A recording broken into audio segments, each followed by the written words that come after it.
In this tutorial, I'm going to show you how to use the InfoTrack General Science Collection. This collection contains over 1,000 peer-reviewed journals, over almost 2.7 million articles in various science disciplines. They've been published between 1980 and 2014. Let me show you how to do a search here. Let's begin with a keyword. I'm going to search for cancer.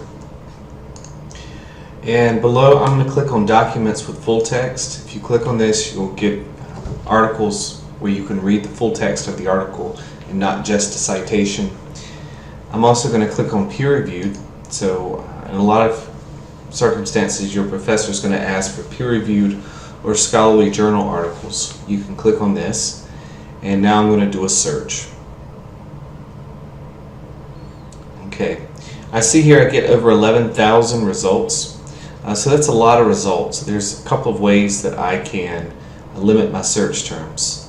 One of them is to look on the left-hand side and look up related subjects. Maybe I'm actually doing research on cancer genetics. I can click on that and I can get all the articles that deal with cancer genetics.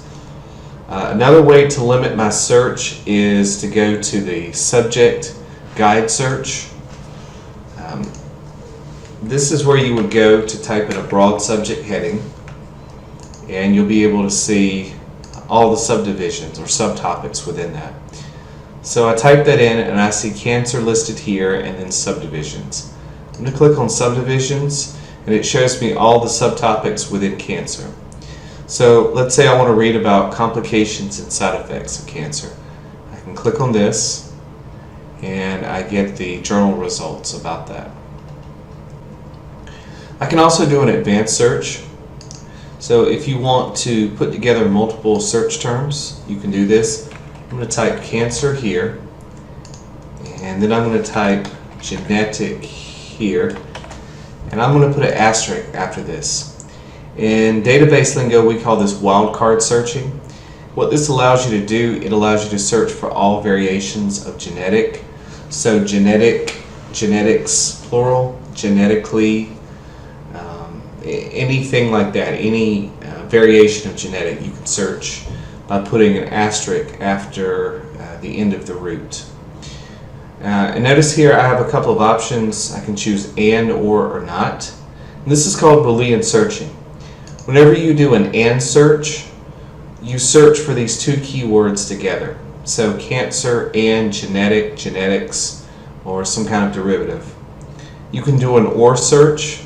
And what this would search for, this would search all articles that mention cancer or genetics, but not necessarily in the same article. You could also do a not search, where you would search for cancer, but not genetic in the article. By default, it's set to and I'm going to leave it there. I'm also going to search full text and peer-reviewed publications. And now I'm going to press search. Alright, now I get articles that mention cancer and genetics together. There's a relatively new function within the database. It's called term clusters. So if you click on term clusters, you're actually able to type in a broad subject and it visualizes the results for you. So I'm going to type in cancer again and press submit. And I see this wheel here, and this represents all the articles on cancer.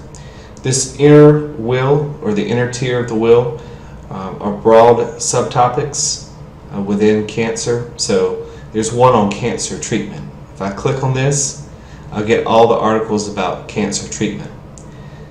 The outer tier are even more narrow subtopics of a subtopic.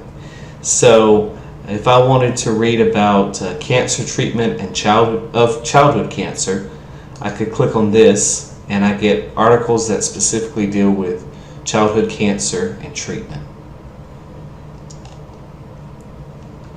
I'm going to open up one of the results just so you can see what it looks like. In fact, let me go back to the home page and show you.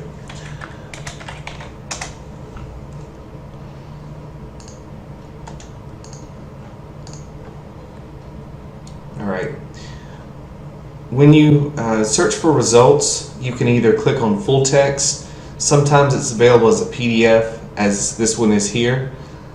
If you click on full text, you'll be able to read the article itself. Also, you can click on the title, and you'll be able to see who the authors were. The source is where it was published. It shows you here volume, issue, and when it was published.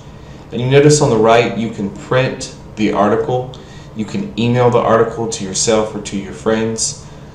You can cite the source. If you click on citation tools, you'll be able to see how it's cited in MLA or APA.